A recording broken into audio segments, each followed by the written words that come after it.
Welcome to the War Archive, where wars become stories. Of all the genocides that scar the 20th century, one stands apart not only for its brutality, but for how long it was buried beneath silence.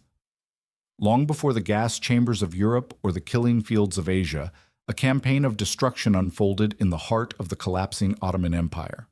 In 1915, what would later be known as the Armenian Genocide began, an organized effort that employed death marches, concentration camps, mass executions, and starvation as tools of policy. An estimated 1.5 million Armenians were killed. Alongside them, roughly 250,000 Assyrians and other Christian minorities perished as well. These were not casualties of random chaos or battlefield crossfire. They were civilians, families uprooted, marched, and erased. Even today, more than a century later, fragments of human bones still surface in the Syrian desert, exposed by wind and time where thousands were left to die. The land itself remembers what politics has tried to forget. Yet unlike many later genocides, this one remains contested in international discourse. To acknowledge it fully has long meant risking diplomatic conflict with the modern Turkish state, which emerged from the ruins of the Ottoman Empire. As a result, for decades, recognition was avoided, softened, or delayed. The dead were counted quietly, if at all. Memory became a battleground almost as fierce as the deserts where the victims fell. This silence has consequences. Without recognition, understanding fades. Without understanding, the mechanisms that enabled mass murder remain dangerously abstract. The Armenian Genocide did not erupt from nowhere. It was not a sudden madness, nor a spontaneous outburst of violence. It was the result of long-standing fears, political calculations, and nationalist ideologies colliding at a moment of imperial collapse and global war. To comprehend how so many people could be systematically executed, how neighbors became targets, how state machinery turned against its own population, we must first understand who the Armenians were within the Ottoman world and how that world was already unraveling before the first deportation orders were ever signed. The story begins not with gunfire or marching columns, but with an empire built on difference, an empire that, in its final years, came to see diversity not as strength, but as an existential threat. For centuries before 1915, Armenians lived as an integral, if unequal, part of the Ottoman Empire. They were not newcomers, nor outsiders recently arrived. Armenian communities had existed across Anatolia and the eastern provinces long before the Ottomans themselves rose to power. When the empire expanded, it did not attempt to erase religious difference outright. Instead, it organized it. Under Ottoman rule, non-Muslim populations were incorporated into a system known as the millet system. These millets were semi-autonomous religious communities, granted limited self-governance in matters such as marriage, education, and religious law. Armenians, as Christians, formed their own millet, as did Greek Orthodox Christians, Jews, and others. In theory, this arrangement allowed diverse populations to coexist under Sunni Muslim rule. In practice, it enshrined inequality as a permanent feature of imperial life. Members of Christian millets were legally second-class citizens. They paid higher taxes, were barred from certain offices, and relied on Muslim courts for justice in disputes involving Muslims. They could not bear arms and were expected to show visible deference to the Muslim majority. Yet despite these constraints, there existed a fragile, conditional stability. Violence was not constant. Daily life, for many, continued in uneasy coexistence. Within these limitations, Armenians carved out spaces of influence. Over time, they became disproportionately represented in skilled professions: banking, medicine, law, craftsmanship, and trade. Armenian merchants connected provincial towns to international markets. Armenian doctors served in major cities. Armenian intellectuals founded schools, newspapers, and cultural societies. To some Ottoman officials, this success was a sign of loyalty and usefulness. To others, it was a source of resentment. By the 19th century, as the Ottoman Empire began to weaken under external pressure and internal decay, that resentment sharpened. Economic disparity was increasingly reframed as political threat. The very visibility of Armenian success became evidence, at least in the eyes of rising nationalist voices, that Christians could not be trusted. Still, for most Armenians, the empire remained home. They sought reform, not revolution. protection, not separation. But as the Ottoman state grew more anxious about its survival, the space for coexistence narrowed. The millet system, once a tool of pragmatic governance, would soon be recast as proof that difference itself was dangerous. The foundations of catastrophe were already being laid, quietly, legally, and with centuries of precedent behind them. By the late 19th century, the Ottoman Empire was no longer feared as an unstoppable power. It was increasingly described by European diplomats and journalists alike as the sick man of Europe. Its borders were shrinking, its finances strained, and its authority contested from within. For the Armenians of the empire, this decline would prove fatal. As Ottoman control weakened, the great Christian powers of Europe, Britain, France, and Russia, began to take a growing interest in the treatment of Christian minorities under Ottoman rule. Their concern was not purely humanitarian. Each power had strategic ambitions in the region, and the plight of Armenians became a convenient pressure point. Reform for Armenians could be framed as moral obligation, while simultaneously serving as leverage against a failing empire. The turning point came after the Russo-Turkish War of 1877–1878. Russia's victory was devastating for the Ottomans. Large swaths of territory were lost, and the empire's vulnerability was laid bare. During the subsequent peace negotiations, the so-called Armenian question was raised for the first time on the international stage. At the Congress of Berlin, European powers demanded reforms to protect Armenian Christians in the eastern provinces of Anatolia. To Armenian intellectuals, this moment carried hope. If Balkan Christians could gain autonomy or even independence, perhaps Armenians might one day do the same. The idea of reform hardened into the dream of self-rule. Cultural societies, political clubs, and nationalist movements began to form, often modest in scale but symbolically powerful. To Ottoman leaders, however, these developments were terrifying. The Balkans were slipping away. Greece, Serbia, Bulgaria, once Ottoman lands, had either broken free or were on the verge of doing so. The empire's rulers began to see a pattern. Religious minorities demanded reform, European powers intervened, territory was lost. In this mindset, Armenians were not citizens seeking protection. They were the next fracture line in an already crumbling state. Suspicion grew that Armenians were collaborating with Russia, the empire's most dangerous rival to the north. Geography intensified these fears. Armenian populations lived precisely in the border regions where Russian armies might advance. Reform, in Ottoman eyes, looked indistinguishable from treason. Thus, the Armenian question ceased to be a matter of rights and became, in the minds of imperial officials, a matter of survival. What Europeans framed as protection, Ottoman authorities framed as foreign interference. And what Armenians saw as hope, the state increasingly saw as a threat that had to be neutralized by any means necessary. As the 19th century drew to a close, the Ottoman Empire found itself trapped between two realities. On one hand, it was an ancient multi-ethnic state that had ruled through compromise and religious pluralism for centuries. On the other, it was an empire in retreat, bleeding territory and prestige with every passing decade. For a new generation of Ottoman leaders, these two realities could no longer coexist. The losses were relentless. North Africa slipped away. The Balkans fragmented into new nation-states.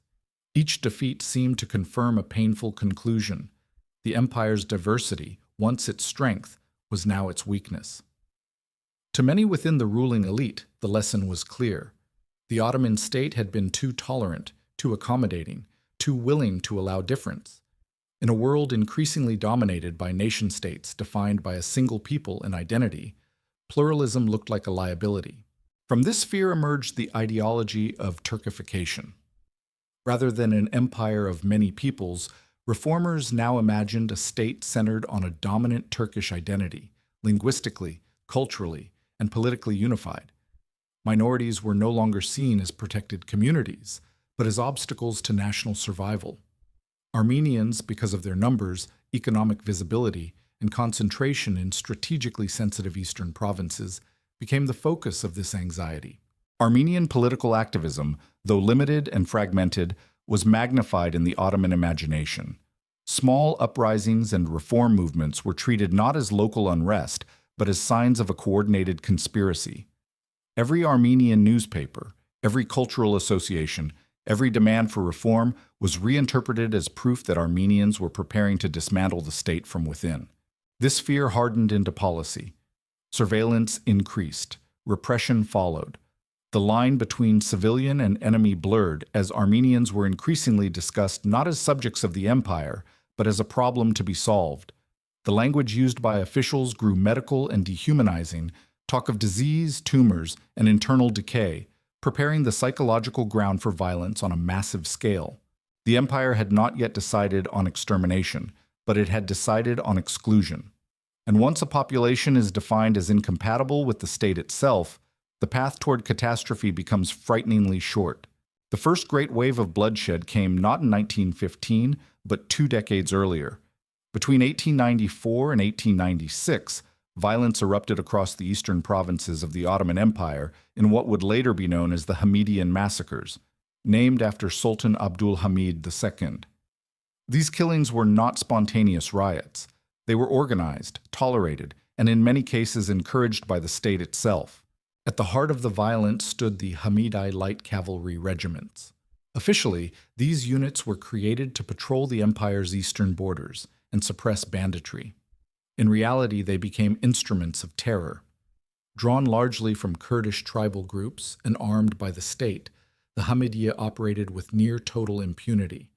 Villages were raided, homes burned, churches desecrated, and civilians slaughtered. Alongside them operated state-backed Kurdish nomadic bands who were given free rein to harass and plunder Armenian communities. The scale of the massacres was staggering. Estimates vary, but historians generally place the Armenian death toll between 100,000 and 300,000.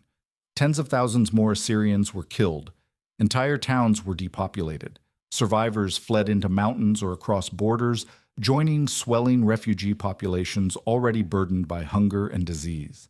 To Ottoman authorities, the massacres served a purpose. They were framed as a response to Armenian unrest, proof that the state would not tolerate separatism. Any Armenian resistance, real or imagined, was used as justification for escalation.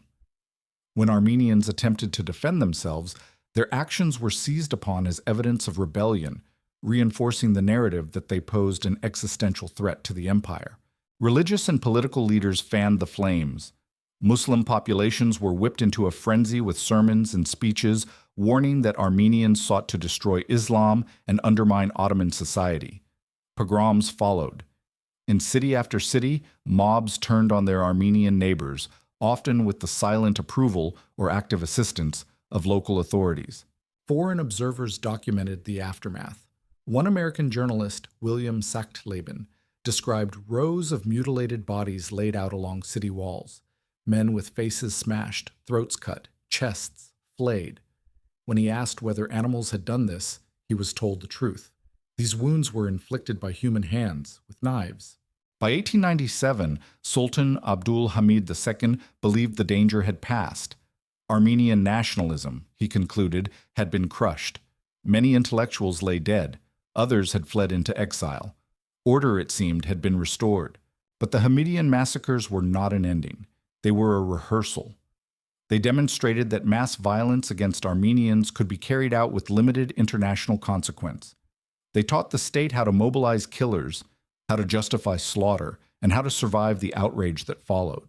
When the next generation of leaders came to power, they would remember these lessons well.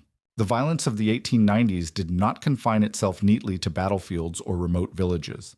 It spilled into cities, marketplaces, and places of worship, spaces once thought to be sanctuaries. Across the Ottoman Empire, pogroms erupted with terrifying speed, often ignited by rumor and carried forward by fear deliberately stoked from above. Armenian neighborhoods were marked out, doors were smashed in, families were dragged into the streets and killed in front of their neighbors.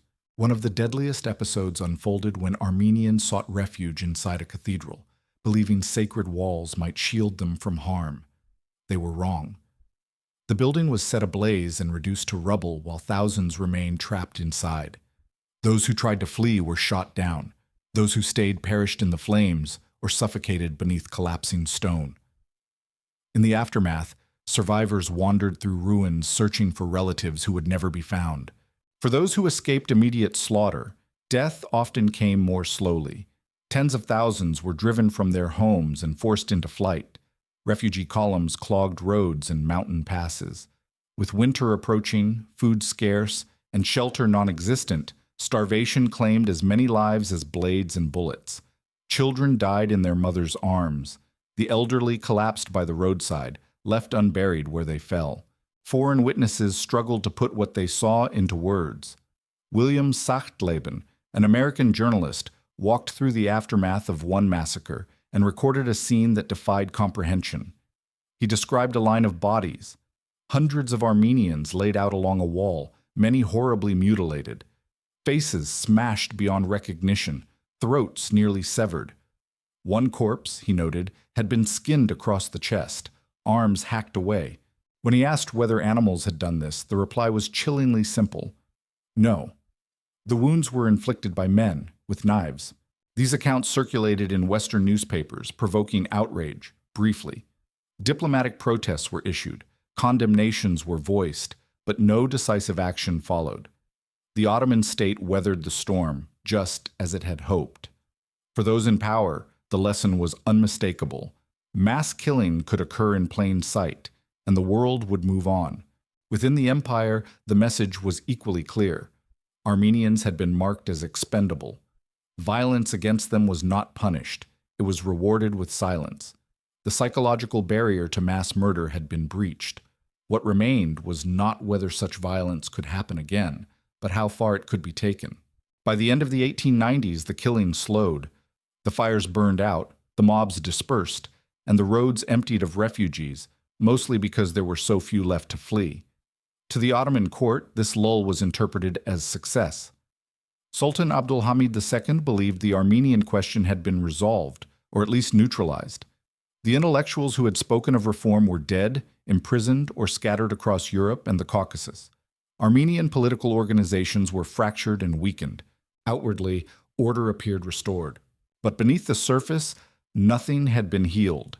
The villages that once sustained Armenian life remained ruined or abandoned. Survivors returned to homes stripped of livestock, tools, and land, often occupied by others. Trust between communities, already fragile, was shattered. Armenians learned that the state would not protect them. Muslim neighbors learned that violence against Armenians carried no meaningful consequences. This period of uneasy calm was deceptive. It masked a profound transformation in how Armenians were perceived by those in power. They were no longer simply a troublesome minority. They had become a precedent. The empire had tested mass violence and found it workable. The bureaucracy had learned how to mobilize irregular forces, how to frame massacres as security measures, and how to ride out international condemnation. At the same time, the Ottoman Empire continued to decline. Financial crises mounted. European creditors tightened their grip. Territorial losses accumulated. Each new humiliation deepened the conviction among nationalist thinkers that survival required drastic measures. The language of coexistence faded. In its place emerged a colder logic. If pluralism endangered the state, then pluralism must be dismantled. For Armenians, the lesson was stark. They had asked for reform and received slaughter. Many now faced an impossible choice: remain in a homeland that had turned hostile, or abandon centuries-old roots for exile. Those who stayed did so in hope, faith, or necessity, unaware that the worst violence was still ahead. The calm of the early 1900s was not peace. It was the silence between blows. And when the next generation of rulers seized power, they would inherit not only a failing empire, but a blueprint for destruction already written in blood. In 1908, the Ottoman Empire experienced what many believed would be its rebirth. A group of reform-minded officers and intellectuals, known collectively as the Young Turks, forced Sultan Abdülhamid II to restore the constitution and relinquish much of his autocratic power. Across the empire, celebrations erupted. Newspapers hailed a new era of equality, law, and citizenship. Armenians, like many other minorities, greeted the revolution with cautious optimism. For the first time in decades, there was hope that reform might replace repression. At the heart of this movement stood the Committee of Union and Progress, the CUP. Initially, its ideology was fluid. It spoke the language of Ottomanism, promising unity among all peoples of the empire, regardless of religion or ethnicity. Armenians were invited back into public life. Political prisoners were released, censorship eased. For a brief moment, it seemed possible that the empire might survive by reinventing itself as a constitutional state rather than a decaying autocracy. But this vision did not last. Power reshapes ideals, and the cup's idealism hardened quickly under pressure. The empire was still losing ground, still surrounded by enemies, still hemorrhaging prestige. As crises mounted, the cup's inclusive rhetoric gave way to a more rigid nationalism. Ottomanism was replaced by something narrower and far more dangerous: Turkish nationalism. The direction of this transformation was increasingly dictated by a small inner circle of leaders who would later become infamous: the three pashas, Talat Pasha, the Grand Vizier and Minister of the Interior, Enver Pasha, Minister of War, and Jamal Pasha, Minister of the Navy and Governor of Syria. Together, they wielded extraordinary power. They believed that only a strong, homogeneous Turkish core could save the state. Diversity, in their view, was no longer manageable. It was a threat. Armenians once again found themselves recast in the Ottoman imagination. The promises of equality made in 1908 quietly evaporated. Surveillance returned. Suspicion deepened. Armenian political participation, initially welcomed, was now treated as proof of separatist intent. Each reform demand was reinterpreted as subversion. The Young Turk revolution had promised renewal. Instead, it accelerated the empire's turn toward radical solutions. The machinery of state, newly centralized, more efficient, and ideologically hardened, was being prepared for something far more catastrophic than the violence of the 1890s. The empire was changing, and for the Armenians within it, the direction of that change was becoming increasingly clear and increasingly deadly. Any remaining illusions of stability were shattered by the Balkan Wars. In 1912 and 1913, the Ottoman Empire suffered a sequence of humiliating defeats that stripped it of nearly all its remaining European territories. Provinces that had been Ottoman for centuries vanished almost overnight. What followed was not only territorial loss, but demographic catastrophe. An estimated 850,000 Balkan Muslims, Turks, Bosniaks, Pomaks, and others, were driven from their homes and forced into the shrinking Ottoman heartland. They arrived traumatized, impoverished, and furious. Their stories of massacres, expulsions, and humiliation spread through Anatolia like wildfire. Cities swelled with refugees, camps overflowed, anger sought an outlet. For the cup leadership, the Balkan defeat was more than a military failure. It was an ideological crisis. The empire's claim of Turkish strength and renewal lay in ruins. A reason was needed, and so blame turned inward. Talat Pasha and Enver Pasha began to speak of an internal tumor weakening the state from within.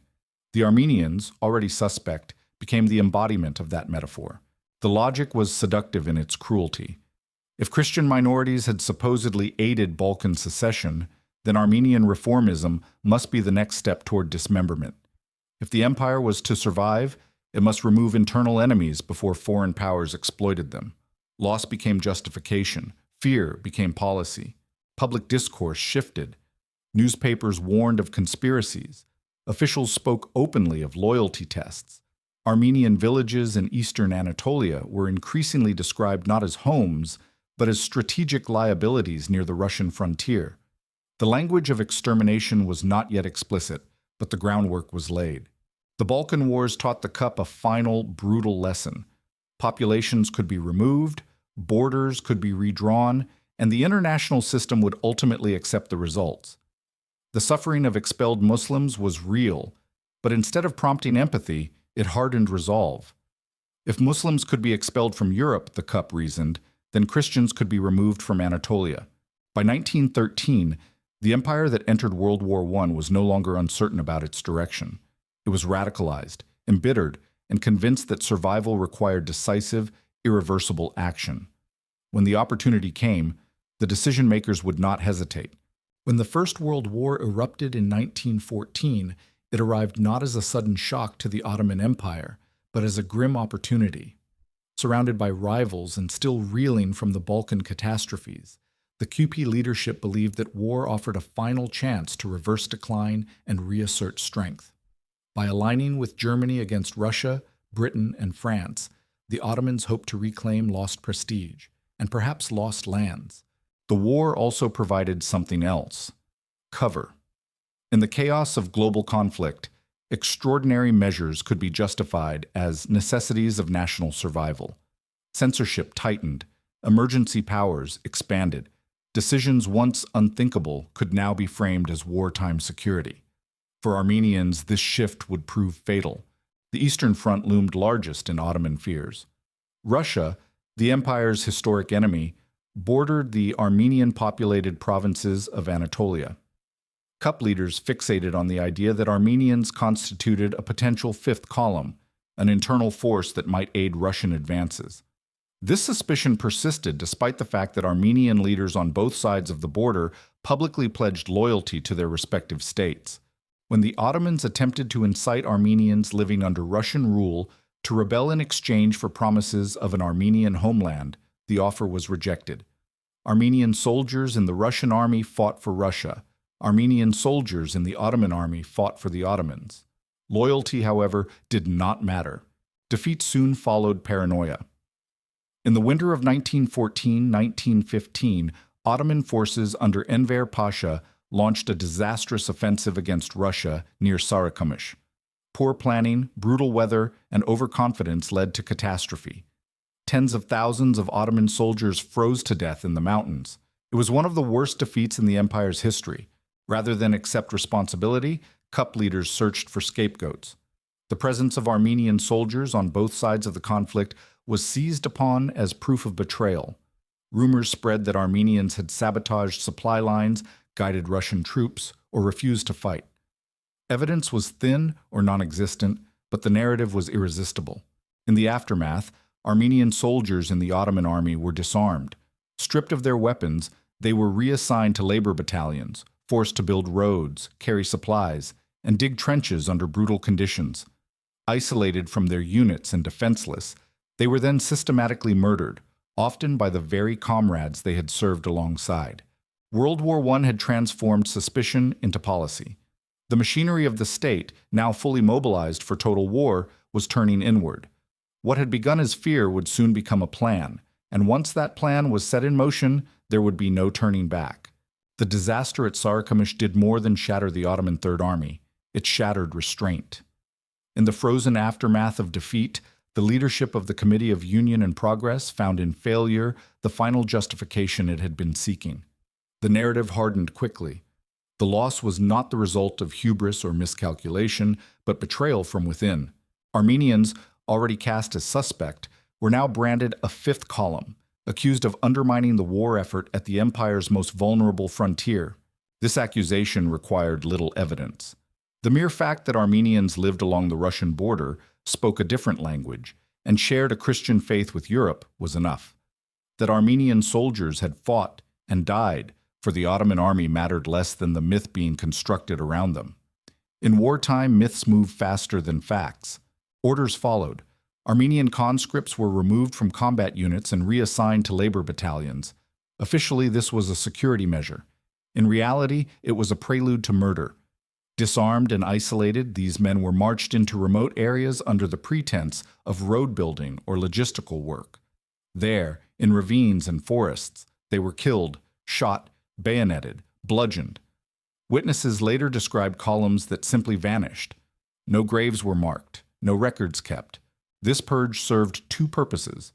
It eliminated Armenian men trained in the use of weapons, and it sent a message to the wider population.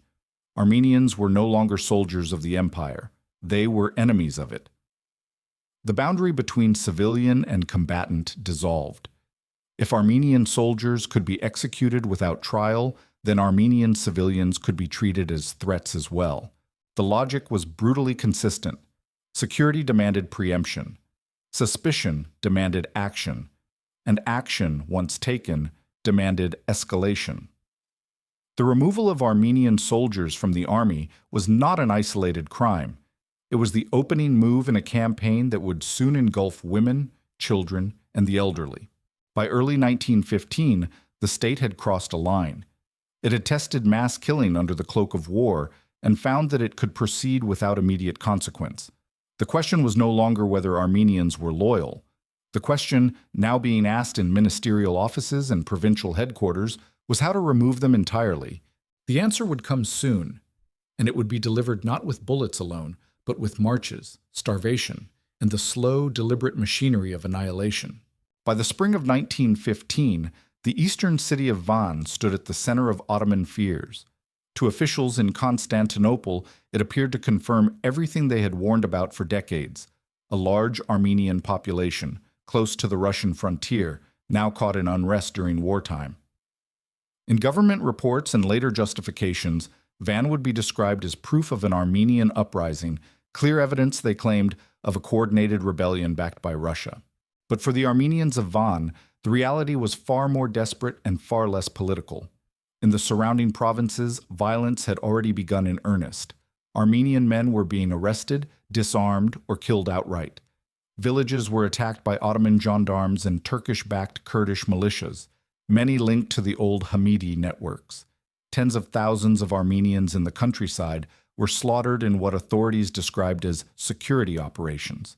And news of these killings reached Van quickly, carried by refugees and survivors. The message was unmistakable. Submission no longer guaranteed survival. When Ottoman forces began moving against Armenian quarters in the city, the local Armenian population barricaded streets and organized defenses. They stockpiled food, dug trenches, and prepared to resist, not to overthrow the empire, but to avoid annihilation. This was not a revolutionary act born of nationalist ambition. It was an act of panic. To the Armenians of Van, resistance was the last remaining option in the face of what they believed to be imminent mass murder. From the perspective of the Cup leadership, however, cause and effect were deliberately reversed. The defense of Van was stripped of its context and recast as rebellion. The months of killings that preceded it were erased from the narrative. What remained was a single convenient conclusion: Armenians had risen against the state. The presence of Russian forces nearby allowed this interpretation to harden into doctrine. Van became the final pretext. It was cited as definitive proof that Armenians constituted an internal enemy during wartime, capable of organizing resistance and threatening the empire from within. From that moment on, Armenian existence itself was reframed as a security risk. If Van could resist, officials argued, then every Armenian town and village was a Van waiting to happen. This logic sealed their fate. The events at Van did not cause the genocide. They merely provided the justification the leadership had been preparing for. War, paranoia, and ideology converged.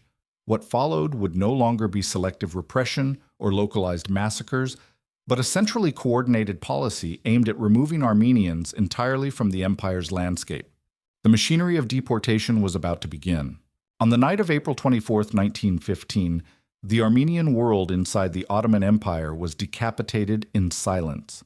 In Constantinople, police units moved with lists already prepared. Armenian writers, journalists, doctors, priests, parliamentarians, those who carried memory, language, and leadership, were arrested in coordinated raids. They were taken from their homes in the dark, told it was temporary, told it was for questioning. Most would never return. That night would later be remembered as Red Sunday, now commemorated globally as the beginning of the Armenian Genocide. This was not an improvised action. It was deliberate and symbolic.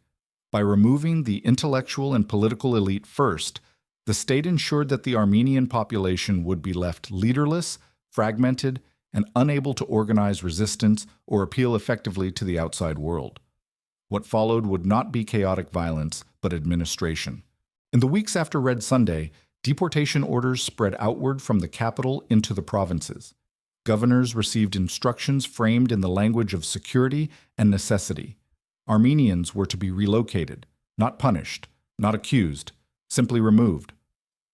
It did not matter whether they were loyal or disloyal, rural or urban, old or young. Armenian identity alone was now sufficient to be classified as a threat. In May 1915, this process was given a legal backbone with the passage of the Tehcir Law, the temporary law of deportation.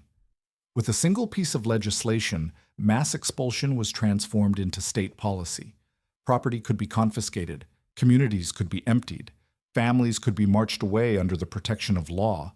Genocide was not only planned, it was legalized. The machinery that carried out these orders was not limited to the regular army. Much of the violence was executed by a shadowy paramilitary apparatus known as the Teşkilat-ı Mahsusa, the special organization. Operating under the Ministry of War, it recruited released convicts and irregular fighters to perform tasks the official army could deny. These men escorted deportation columns, carried out executions, and enforced terror along the routes. It was violence designed to be deniable only on paper. Across Anatolia, Armenian communities were ordered to assemble with little notice. They were told to bring what they could carry. Homes, shops, livestock, and land were seized almost immediately, often redistributed before the deportees had even left. Able-bodied men and boys, sometimes as young as 12, were separated from their families, officially reassigned, in reality, removed to be killed. Often this was done within sight of wives, mothers, and children, ensuring that terror traveled with the columns from the very first step. By early summer, the deportation network was fully operational. Routes were mapped, holding points established. Convoys were funneled south and east toward the Syrian desert. Gendarmes, special organization units, and auxiliary militias moved with them. What was unfolding was not a series of isolated tragedies, but a centrally coordinated operation spanning the entire empire. The genocide did not begin with mass graves. It began with paperwork, arrests, and laws. Red Sunday marked the moment when removal became policy, and survival for Armenians became impossible within the boundaries of the Ottoman state. Once the deportations began, their true purpose became unmistakable. What the state called relocation was, in practice, a system designed to destroy its victims along the way. The routes were chosen not for efficiency, but for lethality. Distance, terrain, and climate were turned into instruments of death. As the convoys moved, a grim pattern repeated itself across Anatolia. Able-bodied Armenian men and boys, often those over the age of 12, were separated from the columns early. They were led away under guard, sometimes told they were being transferred or questioned. In reality, they were taken to ravines, forests, or secluded valleys and executed in groups. Ammunition was often conserved. Knives, clubs, and bayonets were used instead. Bodies were dumped into rivers, cave systems, or gorges. At times, so many corpses were thrown into waterways that the flow itself was obstructed, forcing authorities to use explosives to clear the blockage. The escorting forces were not acting randomly. Alongside gendarmes marched units of the Teşkilat-ı Mahsusa, the special organization, men recruited precisely for this purpose. Many were released criminals, armed and empowered by the state to carry out tasks that could later be denied. Their role was terror. They robbed, assaulted, and killed with impunity, ensuring that the marches were not survivable. Violence was not a breakdown of order. It was the method.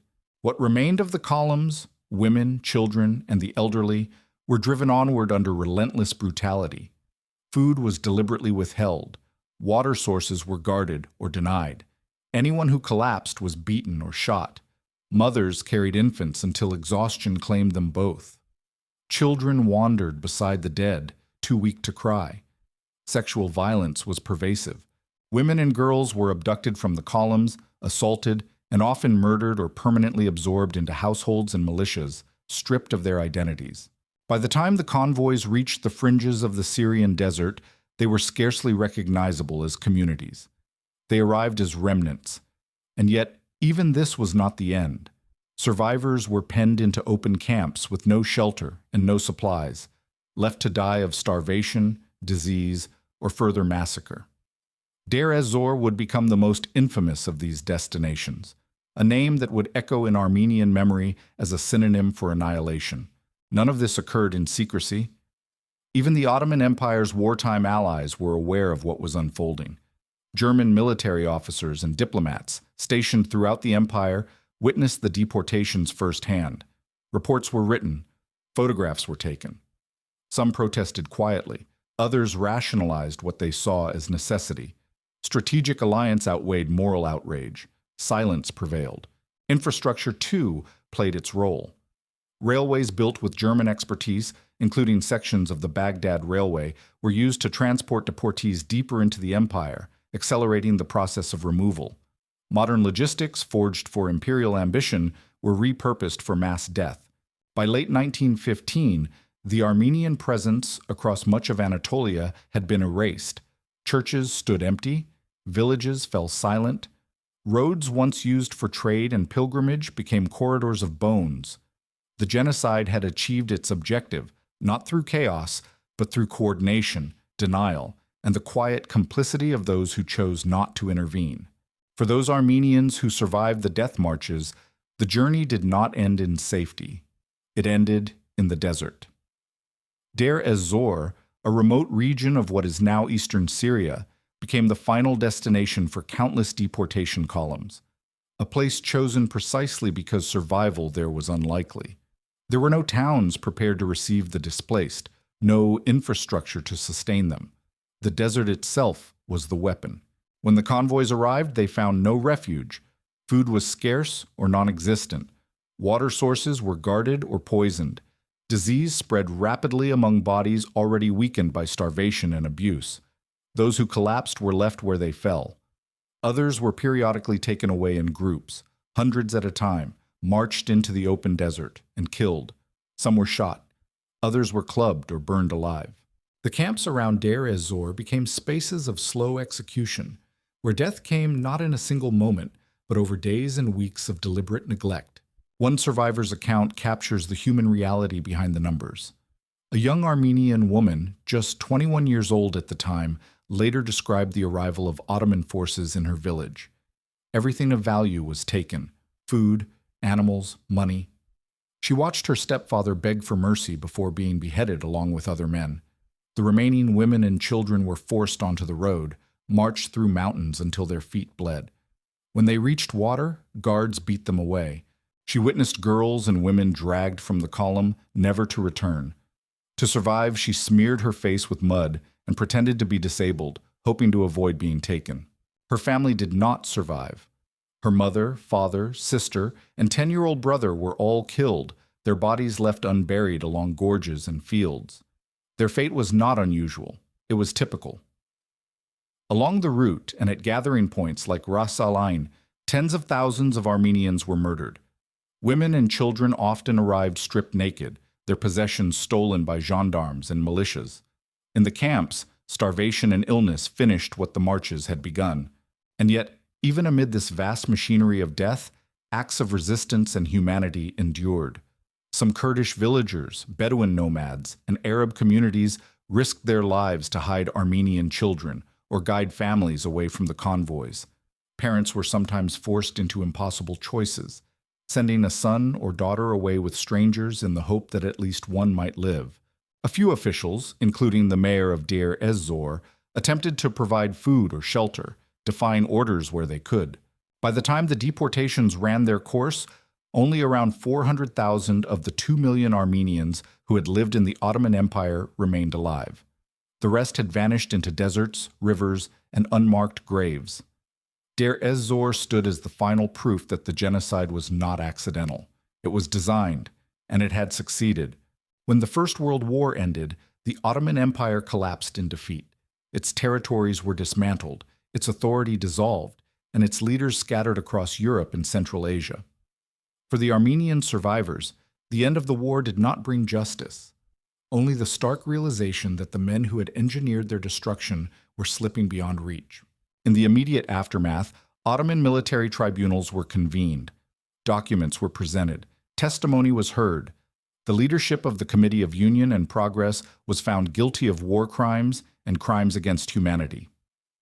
Death sentences were issued for Talat Pasha, Enver Pasha, and Jamal Pasha, largely in absentia. On paper, responsibility was acknowledged. In reality, the architects of genocide were already gone. Justice, when it came, arrived unevenly and outside the courtroom. In March 1921, Talat Pasha, the former Minister of the Interior and chief architect of the deportations, was assassinated on a Berlin street. The man who pulled the trigger was Soghomon Tehlirian, an Armenian survivor whose entire family had been murdered during the genocide. Tehlirian did not flee. He allowed himself to be arrested.